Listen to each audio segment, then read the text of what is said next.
जळगाव जिल्ह्यात ढगफुटी सदृश्य पाऊस झाल्यानंतर धरणगाव तालुक्यातील पिंपरी येथील अंजनी नदीला एक मोठा पूर आला आणि त्याचवेळी मासेमारीसाठी गेलेले सुरेश भील हे एका झाडावर अडकून पडले। तब्बल 7 तास त्यांची मृत्यूशी झुंज सुरू होती।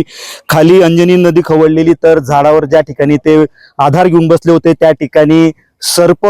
अशा परिस्थितीत तब्बल 6 ते 7 तासाच्या थरारानंतर ते सुरक्षितपणे बाहेर आले। आपण आता याच ठिकाणी आहोत, चावलखेडा या ठिकाणी, ज्या ठिकाणी ते झाडावर अडकलेले होते। समोर जे दिसतंय याच झाडावर सुरेश भील जे आहेत ते आसरा घेऊन बसलेले होते तब्बल 6 ते 7 तास आणि त्यानंतर रात्री 8:30-9 ला त्यांची सुखरूप नदीच्या बाहेर ते निघाले। याच बाबत आपल्यासोबत बोलण्यासाठी स्वतः सुरेश भील आणि ग्रामस्थ आहेत। खरं म्हणजे ग्रामस्थ देखील सर्व त्यांना वाचवण्यासाठी एकवटलेले होते। दादा काय सांगाल, काय करायला गेले होते नेमके तुम्ही? ते तुम सांगू दादा, आयरन बोलू ना। आयरन देखा आपली जो फर्जी आपली नीलकंठी स्कूल तोडून मी उतरलो। जे आपली जाई अटकेल जाई ते जाई काढासाठी तसे मागून पाणी घे। पाणी नंतर मग ते पाणी जास्त फास्ट होई घेवा असं पाणी पाहिजे आपलं टूपवर। मग या आपला होता त्या बंटू दादा या बबलू दादा पोलीस वाली या देखील मला तू बाहेर निघ बो असा मग मला जाई काढणे बो। तर झाडो जो चढलो मी तर मन मागे 2 जण चढ गया झाडवर। पण त्यातले कस काय फेकू बा असा एक होता, एक नागिन सवा बिलास ने एक काळा डमे होता। मग झाडो चढत होतं झाडो ते जका डांगा मोडेल तडे। पण आता आपलं जीव वाचन होतं, पाणी वाढेल होतं। पण येस ना सहकारी आपला लोक ना त्याने फोन घेऊन करत अडे डॅमला फाट्या बंद करावा तुम्ही तर आपलं जीव वाचणं बा असा म्हणजे आभारी बा मी असा। किती तास होते तुम्ही? मी म्हणजे कम से कम 6 तास होतो मी। रात्री 8:30 उतरून मी जळू स्वतः पोहत आले? हा स्वतःहून विचार जेफिसन। पण कसं आहे आपलं जीवदान देवासाठी आपला होता मायबाप इथे दोरगे आणत बा। पण आपलं कसं तुम्हाला पोहता येतं म्हणून तुम्ही ते मग पण येस आपलं सुरक्षा ठेवलं होतं बा। तो को तुला वाचली बा असं। पण येस आपलं वाचलं बा येस नाही पोलीस पाटील बबलू दादा मंटू समाधान या हे वाचलं आपले। आता नेमकं ज्यावेळी झाडावर अडकलेले होते मग आपल्याकडून ग्रामस्थांकडून नेमके काय प्रयत्न सुरू झाले यांना वाचवण्यासाठी? ग्रामस्थांना तर अशी माहिती मिळाली की बुवा गावात सुरेश आयरे जो आहे तो झाडावर अडकलेला आहे बुवा आणि तीव्र पूर असल्यामुळे तिथं गावकऱ्यांनी दोरांच्या साह्याने टूप वगैरे टाकले।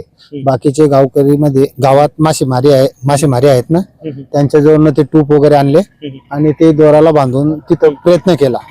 पण पाणी एवढं प्रवाहाने होतं की तिथं कुठलाही चालत नव्हता पर्याय।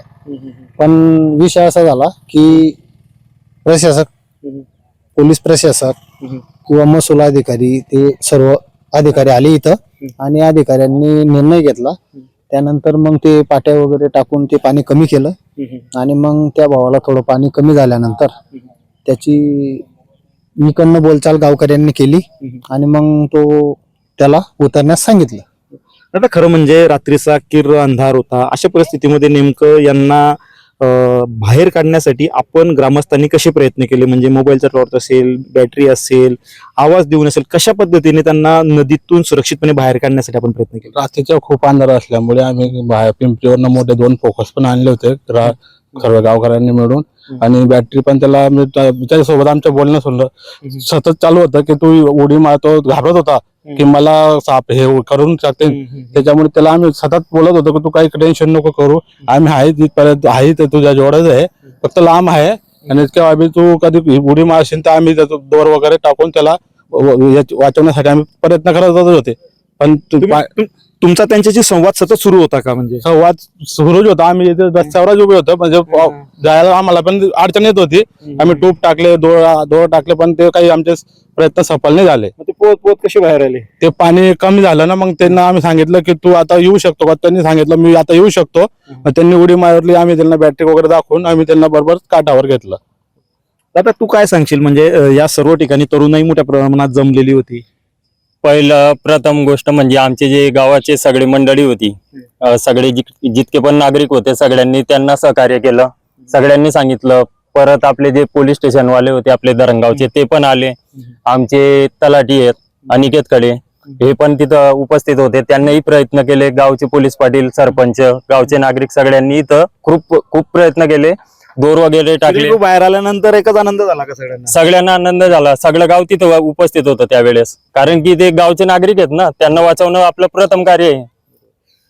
तर निश्चितच सुरेश भिले यांनी मृत्यूसोबत जे आहे तब्बल 7 तास झुंज दिली. खरं म्हणजे खाली अंजनी नदी खवळलेली तर वरती विषारी साप, अशा दुहेरी संकटात अशा मृत्यूचं दुहेरी रूप बघितल्यानंतर सुरेश भिले यांनी स्वतः नदीतून पोहत रात्री ते बाहेर आले आणि त्यानंतर ग्रामस्थांनी देखील एक सुटकेचा निश्वास सोडला. परंतु या संपूर्ण प्रकरणाची जी आहे ती चर्चा परिसरात सुरू आहे आणि देवतारी त्याला कोण मारी याचा प्रत्यय या निमित्ताने आल्याचं ग्रामस्थ सांगतायत. विजय वाघमारे, न्यूज 18 मराठी, जळगाव.